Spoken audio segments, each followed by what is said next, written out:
बिहार में बिजली के इस्तेमाल को लेकर नीतीश सरकार एक नया नियम लेकर आई है, जिसके बाद से राज्य की सियासत गर्मा गई है।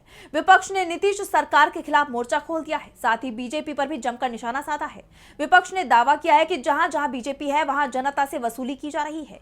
वहीं अब विपक्ष के हमले के बाद सरकार घिर गई है। तो क्या है ये नए नियम जिस पर घिरी सरकार, जानेंगे इस रिपोर्ट में। बिहार में बिजली को लेकर नीतीश सरकार ने नया नियम बना दिया है, जिसको लेकर पूरे राज्य में बवाल मच गया है। इस नए नियम के तहत जो बिजली सुबह सस्ती है वही बिजली रात में महंगी कर दी जाएगी। बिहार सरकार ने स्मार्ट प्रीपेड मीटर वाले उपभोक्ताओं के लिए नया नियम लेकर आई है। जानकारी के अनुसार बिजली उपभोक्ताओं को शाम 5 बजे के बाद ज्यादा पैसे चुकाने होंगे।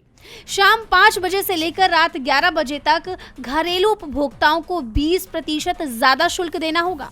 वहीं रात के 11 बजे से लेकर सुबह 9 बजे तक सामान्य से 100% अधिक शुल्क देना होगा।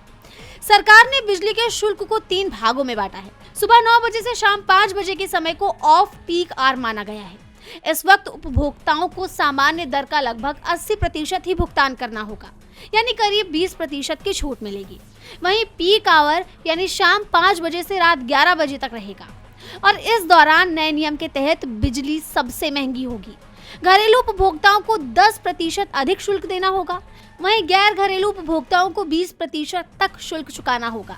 वहीं अब इस पर बवाल शुरू हो गया है। विपक्ष ने इसके नियम के खिलाफ मोर्चा खोल दिया है। इसी कड़ी में कांग्रेस ने सोशल मीडिया प्लेटफॉर्म एक्स पर पोस्ट किया कि बिहार वासियों सावधान, अगर आपने शाम के वक्त पंखा, बल्ब, टीवी, फ्रिज, एसी कुछ भी इस्तेमाल किया तो बिजली का बिल ज्यादा आएगा।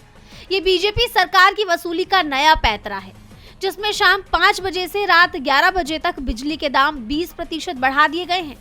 बीजेपी जहां, वसूली वहां। वहीं अब देखने वाली बात होगी कि इस नए नियम के बाद उपभोक्ताओं को बिजली के लिए कितनी जेब ढीली करनी पड़ती है। साथ ही इसे लेकर जो विवाद शुरू हुआ है वो अब कहां जाकर थमता है। डीबी लाइव की रिपोर्ट।